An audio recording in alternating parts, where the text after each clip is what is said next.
Hello guys, and welcome to the Golf Chat Show Live. Today's guest is Steve. Sorry. You okay? Oh my God, sorry. Apologies everybody, I just had something in the back of my throat there. Good stuff. Hello everybody, and welcome to today's show. We've got Stephen Brown, European Tour player, European Tour winner. That was some start to the show. Yeah, you okay, mate? Yeah. I'm all good now, yeah. I've actually just had my Sunday roast and I thought, didn't feel too good then. So apologies, guys. Welcome to the show. Oh, thanks for having me, mate. No, thank you very much for coming on. No worries. Big question that I've been asking everybody. You're a European Tour player. How do you keep yourself sharp at the minute with all this going on? Yeah, I mean, it's pretty hard at the moment. Obviously, there's a lot of bigger things going on in golf at the moment. So I haven't really been doing a massive amount, but I've been swinging. I've got a net and a mat that I just sort of got knowing that this was probably going to happen. Yeah.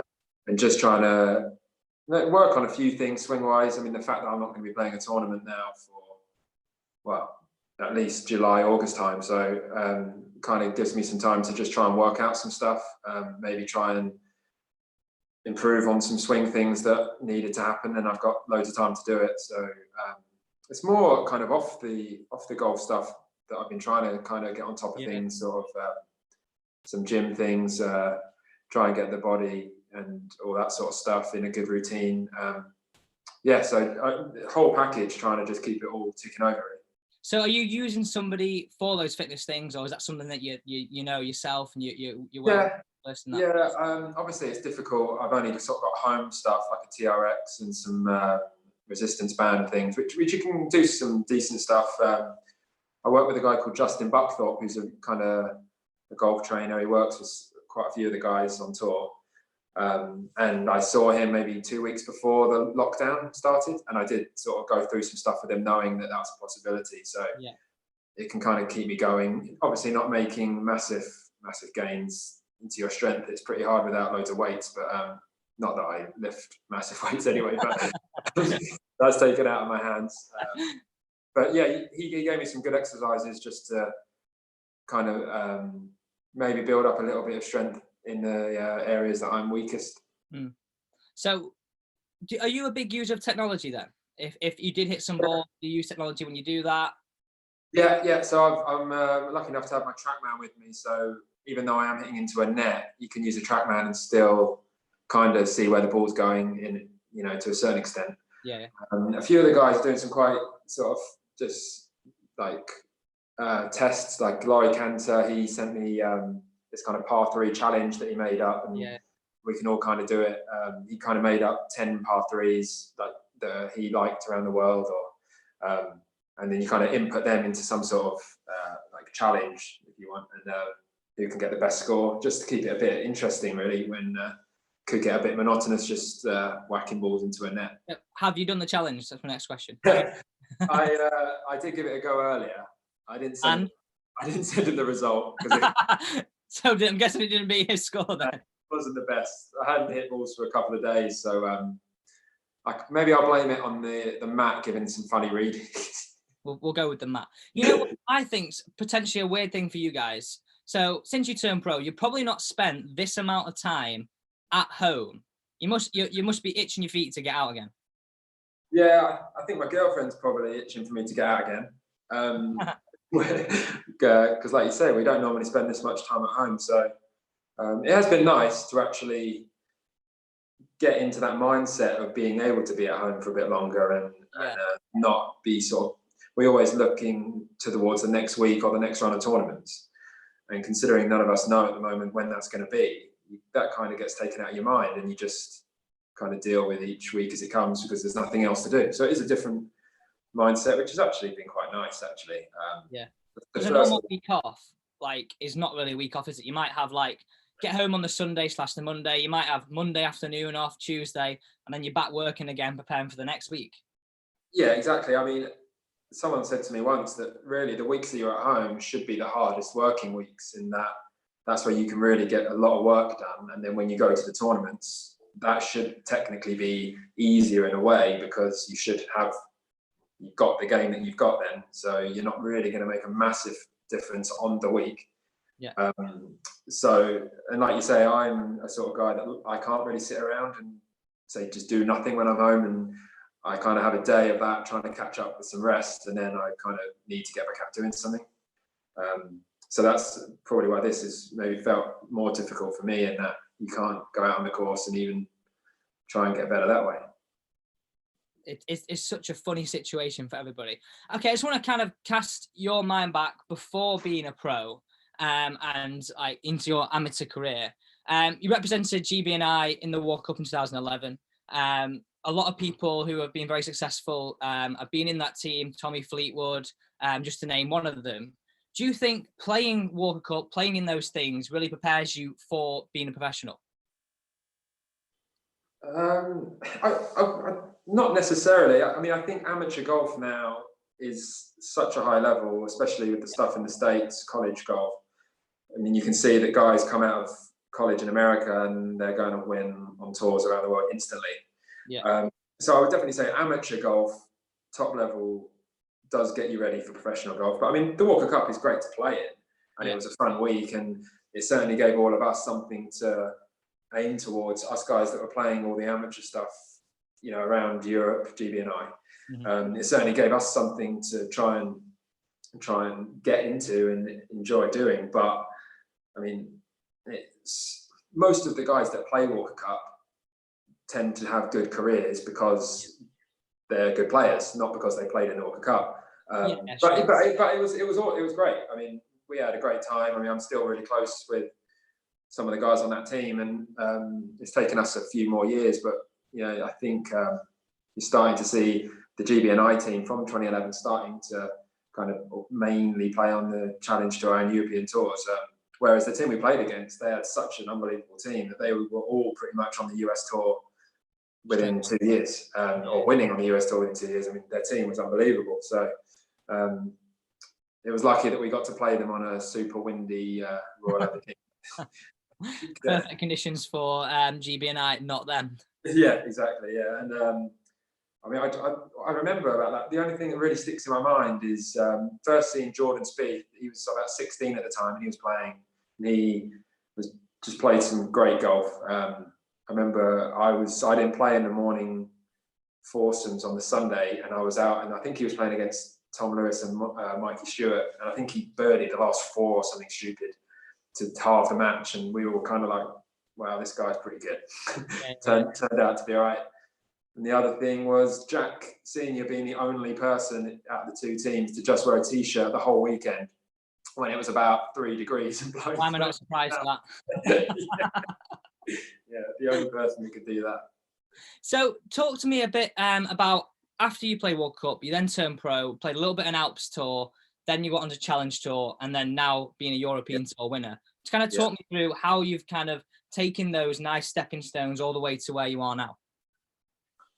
Yeah, like you say, I worked up the levels really. It didn't really come fast or quick and easy to me. It was similar in the amateur game really. I kind of took my time to sort of work out my level and how I needed to get better to promote up a tour or whatever. And it just took me a couple of years each time really to kind of assess where I needed to improve and then work out how I was going to do that. Quite process driven. So I kind of came up with a plan of what I needed to do and how I was going to do it. And then it just took some time for me really. Everyone's different. And some guys obviously reach their peak at different times.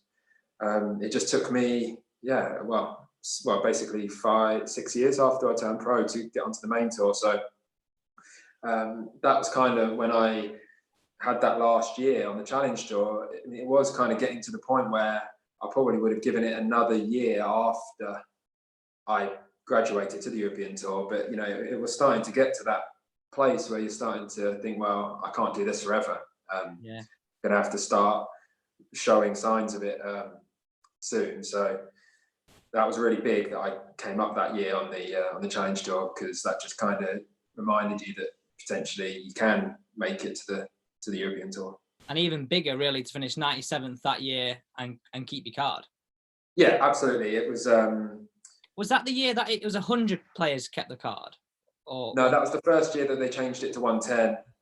I mean, they say it's 110, but because of some of the categories, it tends to still be 115 or around that mark, because some guys, and they don't hit the number of events and things like that. So it still becomes about 115. But that, like you say, that just makes you sort of realise that maybe the game you've got is good enough for the European Tour, because you've seen a lot of great players go up from Challenge Tour and then not maybe adjust quickly enough, and all of a sudden you're off the tour and it's hard to get back on it. So that was really important that I kind of just managed to scrape through and keep my card that year. And during that year, you were in a playoff, weren't you, in Denmark, which has got to be obviously not great that you didn't win, but as a learning curve, getting used to being in that situation, you probably got to take a lot from that. Yeah, absolutely. It was that was a funny year. I started off quite well, kind of when the Challenge Tour finished and I went up to the European Tour. The season basically starts straight away. I think I had maybe 1 or 2 weeks, and then you're out to Hong Kong to start again. And so I kind of carried on the momentum I had from Challenge Tour, and actually had a pretty good start. I think I kept making cuts. I mean, on that Challenge Tour, I think I made something like the last 22 cuts in a row on the Challenge Tour. Yeah. And then basically just carried on, and it was almost like it made no difference where I was playing. I was just kind of quite confident, playing pretty solid, and so carried that on. And then I missed that year. Challenge Tour guys weren't getting into, say, Dubai, Abu Dhabi, those big tournaments in January. So I had about a month off then, and that kind of halted me a bit. And I can't really remember exactly what happened, but I just kind of lost my game a bit. And then from there until the summer, really struggled, wasn't really playing that well, a bit up and down. And leading into Denmark, I think I'd missed like 6 cuts in a row, something like that, 7 maybe. My game was all over the place and was in a bad way. And so that kind of came out of nowhere, the Denmark result, but it was kind of turned my season around and gave me a chance to keep my card, and then had a couple of decent finishes towards the end of the year, which secured it. It's got to be. So I know being in that playoff, you said before it was Matt Wallace who won the event, but Lee Westwood in there as well with you. And who was the fourth person? Jig Thompson. Yeah, Jig Thompson. So what's it like being in a 4-way playoff? Is it what's the tactic? Where'd you go? Do you go aggressive? Do you wait and see what other people do? What do you do? Well, it's a bit of that was kind of my first time being in the final group and trying to win the tournament on the European Tour. I played with Westwood as well, which was obviously an awesome experience, but he had a lot of people following him, and I think a lot of people were kind of wanting him to win the tournament. So it was a bit of a weird atmosphere for me. And we didn't really know what was going on, to be honest. There wasn't a massive amount of leaderboards around. Obviously, the cameras were following us quite closely, so you kind of know that you must be doing something. Yeah. And then it got to the last hole, and I played quite well, and Westwood played great, and he missed a couple of putts. And then coming down the last hole, I kind of looked up, and they had a video of Matt and Jig practicing on the range. So I'm thinking, okay, we obviously all tied because they're warming up for a potential playoff.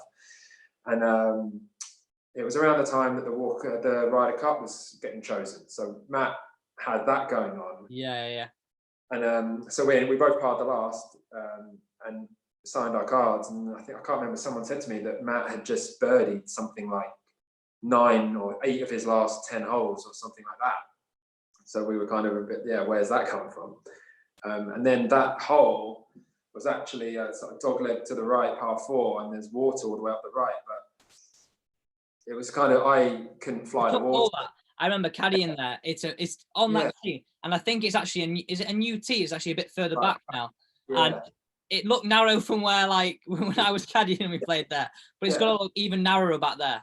Yeah, I think it was about 300 to fly the water on the right. And so I basically didn't have an option. Luckily, the wind was kind of off the right. It wasn't hurting. I remember it, quite clearly. And so I had to just hit it down the left because I could probably get close, but probably wouldn't cover that. Yeah. So I could only really do what I'd done all the time on that hole, whereas Matt and Jig just hit it miles. So they were just flying it way over the water and just flicking a wedge in. So my way of playing the hole couldn't really change in the playoff. I just had to just do my best really. But I think I think Westwood and me were next to each other in the fairway or close enough.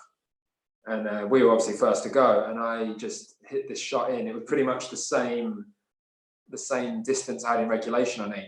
But as soon as I hit it, I kind of got a little flyer. It must have been the semi-rough. Yeah. And I just knew straight away that it was perfect. And then that went pretty close to a couple of feet. And then, so now I'm kind of thinking, okay. It could be there. Yeah, exactly. That was the first time that it maybe entered my mind. I've got a chance here now. I was already kind of happy in that I'd at least come second, and having such a bad run of tournaments and needing a good result, I already had that kind of in my mind. And then Westwood went, I think he hit it to about 30 feet, and then Jig went and hit it over the green. So now I'm thinking, okay, there's one guy to go here, and I've got a good chance. And Matt, I just watched him. I walked up and was ahead of him on the right-hand side, and he kind of hit it, and I just didn't watch the ball or anything. I just watched him. And I could just tell instantly that he loved it. You could just see it in his face. And it went to about 6 feet. So I was like, okay, well, you don't know. Anyway, so those guys made 4, and then Matt's putt, it looked to me like it was going to miss. I remember it clearly. And for that split second, I thought, oh, okay. It goes, although it's such a fast thing, a 6-foot putt, it seemed to go really slowly. Anyway, he holed it, and I tapped in, and then he birdied the second playoff hole as well. So, yeah, it wasn't a lot more I could do. And that golf that he played I think, like I said, it was maybe 10 of the last 13 holes that he played, including the playoff. So, yeah, I mean, that's going to win most tournaments. Yeah, exactly. So coming on to the 2018-19 season, the season after that one, that season was a little bit up and down for you. You said this before we went on air. You had a good result in France the week before, and then you won in Portugal. Did some of that experience of being in that playoff help you in there? Yeah, definitely. It definitely did. Those kind of knowing that you can perform under that pressure is something that you can only get from actually being in that position. Yeah. You can try and tell yourself that you think you can do it, but you don't know until you actually do it. So, and like I said to you before, because I'd had such a poor season and was so far down the rankings, I'd almost resigned myself to tour school. So I was kind of just taking every round as preparation to get myself in a good spot for that. So I think that, as well as that experience from Denmark and the year before, certainly gave me more of a chance on that Sunday in Portugal. Yeah, definitely.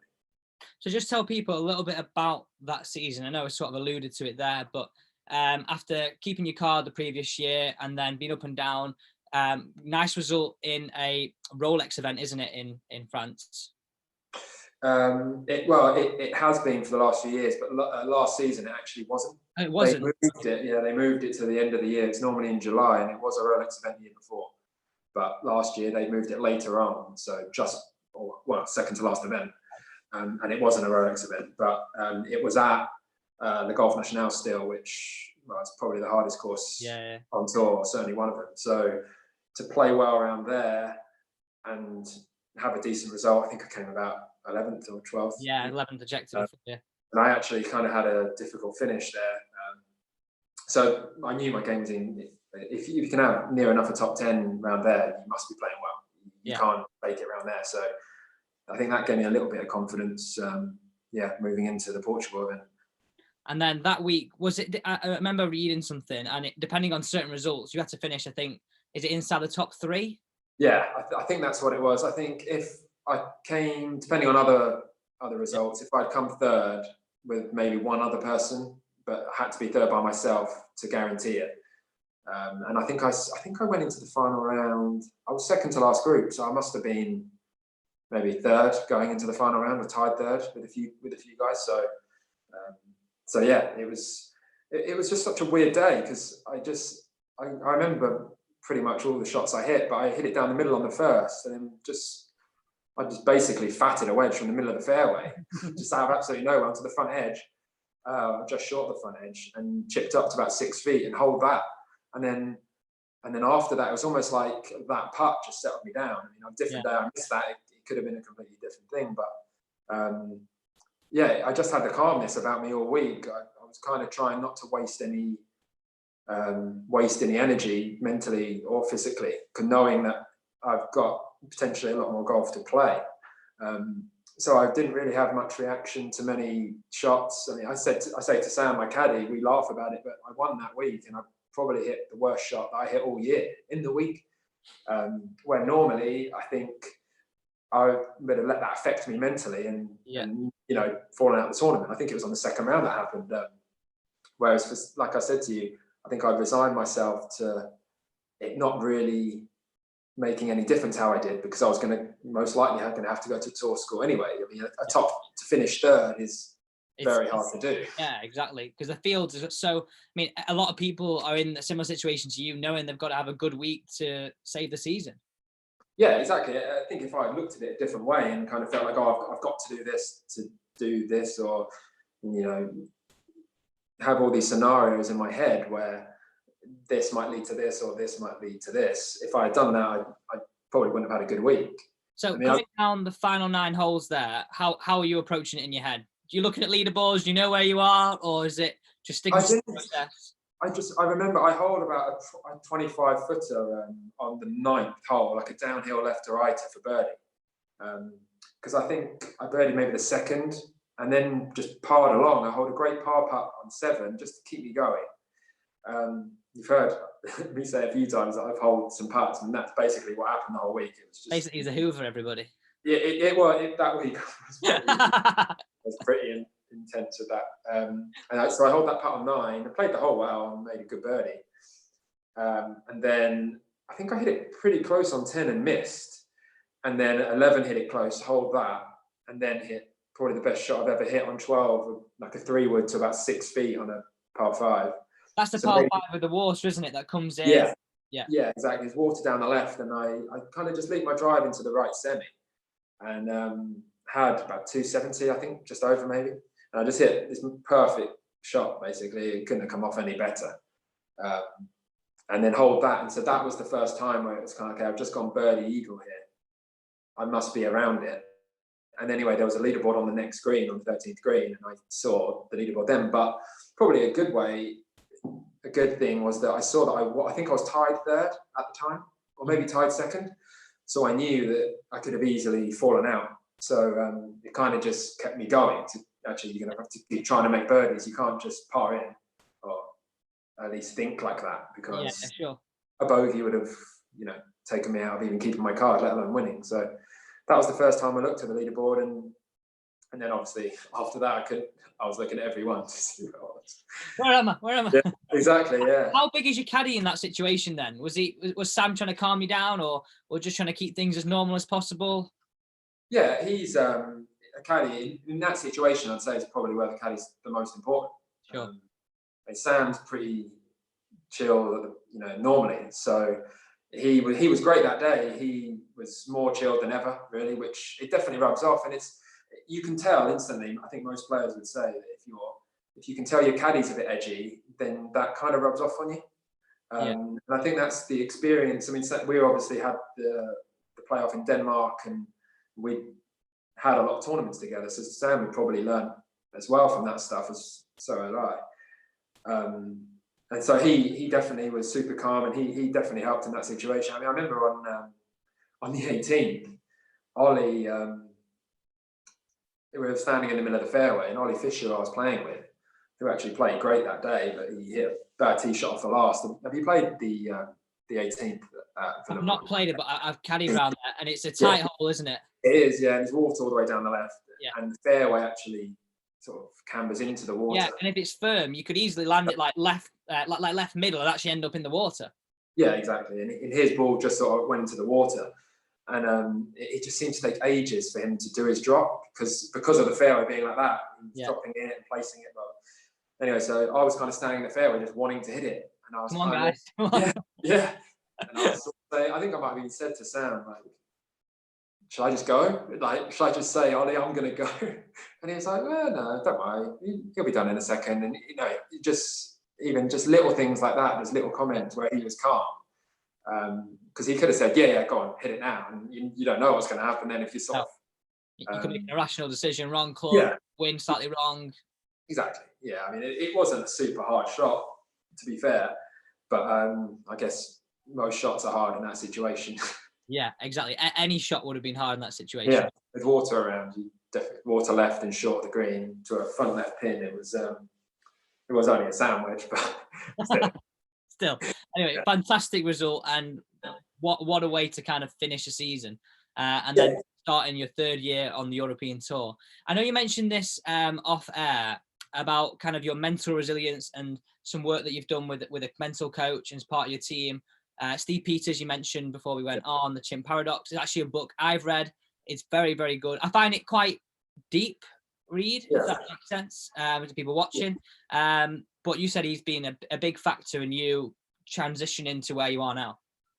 Oh yeah, absolutely. I'd highly recommend the Chimp Paradox if anyone does want to read it. It's certainly a way of maybe you can start to understand why you have some reactions and some emotions to things that happen in your life, not just about golf, but you can relate it heavily to golf. So I had read the book and was lucky enough to be introduced to Steve. And so we just kind of were chatting on and off last year, and there's no way that I could have performed like I did, or even be in that situation if I hadn't learned what I'd learned off of him. I think the mental side of the game, I mean, separated from the fact of how important your sort of mental well-being is just in everyday life, but for golf, it's I mean, I can't imagine how I could play golf without sort of focusing on that side of it now, just because I have learned how important it is for me. Some guys probably will be detrimental to them and they would potentially hurt them, but for me, it's just been absolutely massive. And off the course as well, I think that's helped. And then, so therefore, taking it onto the course is easier as well. Yeah, definitely. Okay, we've got some questions in live from YouTube. What's the favourite tournament you have ever played? Well, my favourite tournament is Wentworth, the BMW PGA. That's your home place, isn't it? I'm a bit biased because it's like a home event for me, but it's not just that. The course is always, I mean, it's a great course, but then the condition they get it in for the PGA is unbelievable. The crowds are just huge. And it's just, every player says it's a great tournament, so they must be doing a good job there. It's unfortunately, I've never been there. The one that I like, I know a lot of the players do that. Cron. Yeah, well, yeah. I mean, being completely honest, maybe the course is not great, but the place and the views make it. Yeah, I've never played well around there. It's a difficult place to play well. The altitude and all that, but I can highly recommend it for a missed cut party. We won't go too much into that one, then we'll leave that out. Okay, next question for you has come from Instagram. What's the best piece of advice you have ever been given on the golf course? Well, to do with golf in general, I'd say the biggest bit of advice that's helped me is work out what works for you and stick to that, and don't get dragged into trying to do something that isn't you or won't help you. It's so easy being out on tour to see guys that do certain parts of the game very, very well. Everyone's better at certain things than others, and you can get dragged into seeing somebody doing well and try and do what they do or whatever. Where everyone's different, you've got to just work out what works for you and stick to that. And it's easier said than done. But if you can, that will definitely help. I think in that situation, a lot of people who watch this are club golfers and are mid-handicap golfers. A lot of them are searching to swing it like the pros. But I think sometimes that is like you're saying there. They've got to find out what works for them. You guys are playing full-time. Like you say, you've got fitness coaches, mental coaches.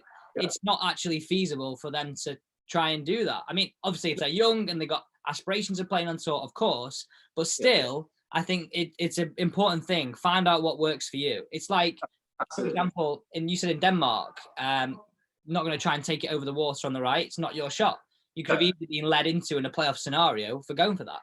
Yeah, exactly. Yeah, I mean, the length there is a good example. If you are fast and you can hit it long, you will. You're not going to suddenly become a bomber from not. It just doesn't happen. So there's no point trying. Whereas you can make your gain somewhere else, because those guys that hit it miles, trying to control speed is difficult. So if you have less, you can maybe be tighter with your distance control or whatever. So you basically just got to work out how you can get better yourself. And for club golfers, it's the same. I mean, the club golfers that I play with, or I see at Wentworth or wherever, for me, the thing I say to all of them is, well, how often do you practice your chipping and putting? And the answer is pretty much never. Never. For them to even go on the range is difficult at times. So they're not going to go to the chipping green and putting green. But I say to them, well, you're going to hit probably half your shots with, your sand wedge and your putter. So you should probably practice that quite a lot. And no one does. Okay, the last two questions. Big question. I know who you support, but somebody asked, what football team do you support? Chelsea for me. Yeah. And you're saying that with a smirk on your face. I'm saying it. Well, just because it's not really the best at the moment, but I'm actually enjoying watching it, to be honest, more now. Last year was dreadful. Whereas I think the transfer ban has been great for us, because we got to see some young kids play, and they're great. So we knew we weren't going to win anything, but it was good to see. Because Lampard was at Derby last year, and I went to a few Derby games last year, and some of the football they played and he got them playing was unbelievable. And is it Mason Mount? He's come. Yeah, exactly. Yeah. He looks good as well. Yeah, I think Tamori was there last year as well at Derby, and they've done really well. It's they just love to attack. Basically, they don't really care. It seems how many they concede, but they try and score all the time. So that's good to see. And do you get United? Yeah, do you get to go to many games? I won't go down there, so we'll brush over that one very quick. Do you get to go to many games when you're home? Obviously, when the season's on. I haven't been this season much. I think I've been once or twice. We used to go a lot more. I used to go with my dad. I was lucky enough to go. But because we're away all the time, it's just difficult, really. And it always seems to fall on those, bad ones. So, I would like to get out there because I love to go, but it just hasn't happened much recently. Okay, final question. Fantasy golfer time. We've asked everybody this. So you've got to pick a driving swing, an iron swing, short game, so pitching and chipping, and then putting. As you can guess, everyone's probably gone for Rory for driving. Chris Hansen picked himself for iron play. So you're all allowed to pick yourself. So no way. Away. There's no way I'm not good enough to pick myself in any of these areas. So do I have to have played with them, or could it be? No, you don't. No, you don't. All right, I'll take Westwood off the tee. Okay, I like that one. Just because he's so solid. Tiger, probably iron play. Yeah. But Eddie Pepperell's someone that if I had to pick someone that I played with, Eddie Pepperell's phenomenal iron player. It's a good job because he's useless with the driver, but he is good with the guys.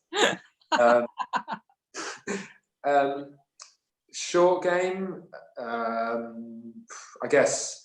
Actually, Christian Behazen, South African guy, played great this year. That was brave at attempting that surname, by the way. I wouldn't have gone for that.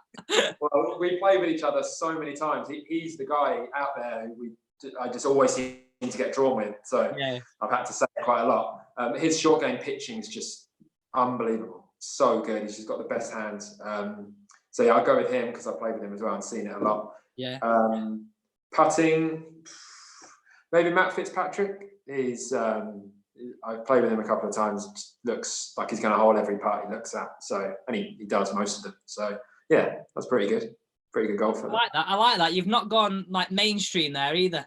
Yeah. Which I like. A lot of people have just gone like Rory, Tiger, Phil, Jordan Spieth. I'm like, come on, need a bit of originality to this. Yeah. I guess thinking about it, maybe I should have picked Phil. No, I like that. I like that. I'm not even gonna attempt to pronounce his surname, but no. Yeah. That's good. No, massive thanks for coming on the show. Massive thanks for having me, mate. That was good. No, really appreciate it. We're getting some funny comments about the start. That was my fault. Thought I was going to choke at one point there. Thought you were just doing that to relax me a bit. Just relax you. Yeah, I'll make the mistakes. You get relaxed in the show. Yeah, exactly. Yeah. No, but really appreciate it. Getting some nice comments here. Wishing you the best of luck when the season starts. So, and obviously, I wish you the best of luck to you and Sam when the season starts. And fingers crossed, it is very soon. You know, actually, one thing that I want to ask you, and I asked Jack this yesterday, how do you think they pick a Ryder Cup squad if it goes ahead at the end of the year? I don't think it can. Myself. That's just my opinion. I mean, I know how important it is to play it, and they would be keen to do it if possible. But I think they'd have to change the qualification to more picks, maybe, or something like that. Yeah. But my guess would be that I don't have any inside info, but my guess would be it can't happen because, like you say, the qualification is completely. Yeah. There'll be some guys who would think, okay, miss out, and then, for example, if they picked certain players who didn't perform and they weren't actually in the right order in terms of world ranking, there'll be uproar. Yeah, exactly. And I can't imagine that the captains, as it's Harrington and Stricker, is it? Is Stricker? Yeah, I think it might be. Yeah, I can't imagine that they're super keen on having some sort of weird system to pick their team. So, I mean, hopefully we start sooner rather than later, and maybe they will have 4 months still or whatever before it. I mean, it's looking unlikely, but hopefully something changes and we can get back out there sooner, and then they might actually get enough golf in before it. But yeah, every week that goes by, it's looking less likely, unfortunately. I know. I can stop watching the reruns on Sky Sports. I think they repeat. Oh, it's meant to be Masters build up now. Oh, I know. Literally, it would have been on tonight, wouldn't it? On the range on the Masters would have been started tonight. Yeah, exactly. Okay, guys. Thank you very much for coming on the show. Thank you, everybody, for watching. If you did enjoy the content, guys, please do subscribe. I'll leave all the handles, Stephen, down below. So make sure you follow him, follow his story, follow his journey. And we all wish you the best of luck this season. Cheers, mate. Appreciate it. Thanks. Thanks very much. Bye.